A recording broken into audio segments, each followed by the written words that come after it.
Hey everybody, welcome back to Upstate Speedtests, the only channel in the world that'll show you cell towers in upstate New York. Just kidding, that's probably not true. I think I just made that up. Anyway, this is what I have affectionately dubbed my truck stop macro here at the Love's Travel Plaza with Wendy's, here to pick up some lunch. And Verizon's 5G Ultra Wideband on the site is now active after about maybe 2 months or so. And let's see how it's doing. 60 millisecond ping is just okay for the unloaded. The loaded ping times actually look pretty good for Verizon in this area. Low 200s, high 100s, not bad.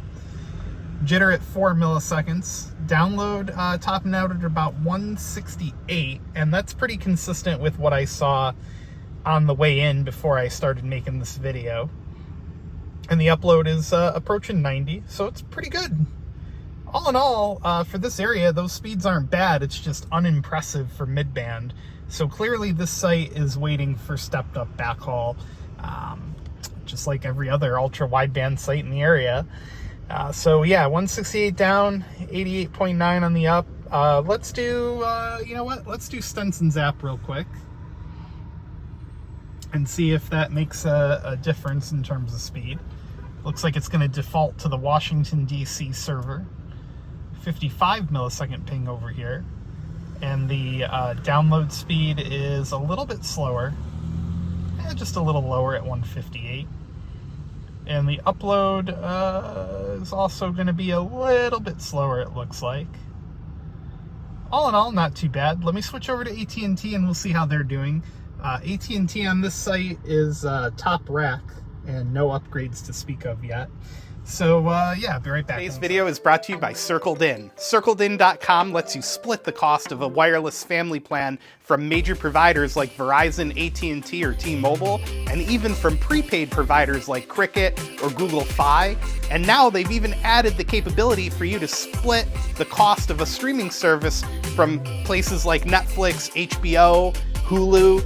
Check them out at CircledIn.com. Thank you again for supporting the channel. We queued up AT&T. Let's give them a go and see what happens. Yeah, like I just said, AT&T hasn't really done much to this macro in a long time. This is on AT&T Consumer for clarity. Maybe I'll run business next on them just to compare. 119 millisecond ping, which is terrible for the unloaded. The loaded pings are bad. Jitter at 19, which is inching kind of high. And the upload is approaching 45.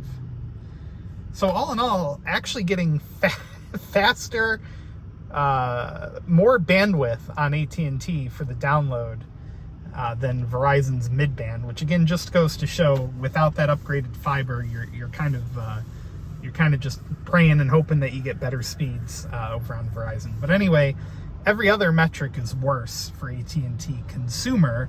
Let me switch it to business and I'll be right back and we'll see how that goes. Got AT&T Business loaded up. Let's see how it compares to the somewhat lackluster results we got on consumer side. So 85 millisecond ping on the business side and much higher download speeds than we got on consumer. Well, not much, but significantly higher. The loaded ping times are in the 600s, which is still not great, but better than the consumer. And the upload's about the same. The jitter's also much better. So what I'm learning here is AT&T significantly nerfs the ping times on the consumer side.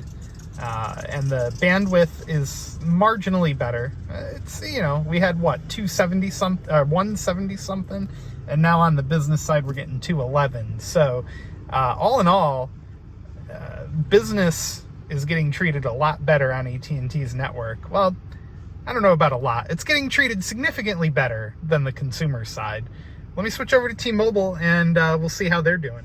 All right, we got T-Mobile all set up. T-Mobile on this tower is the second down below AT&T, in case anyone cares. Let's hit go and see what we can do. So So T-Mobile pulling the best ping.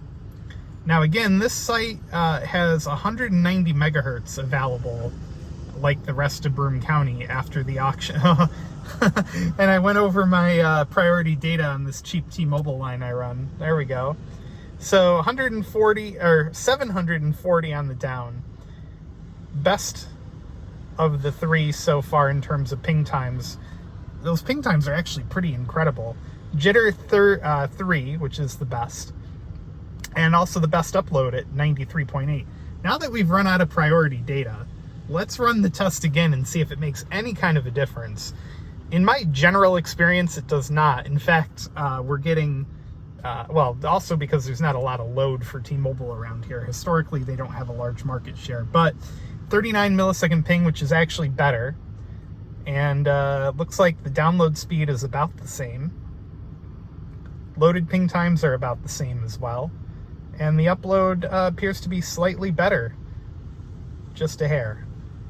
So there you go, guys. All three providers at what I've affectionately dubbed my truck stop macro. And thanks a lot. Hit subscribe, give it a thumbs up, and we'll see you in the next one.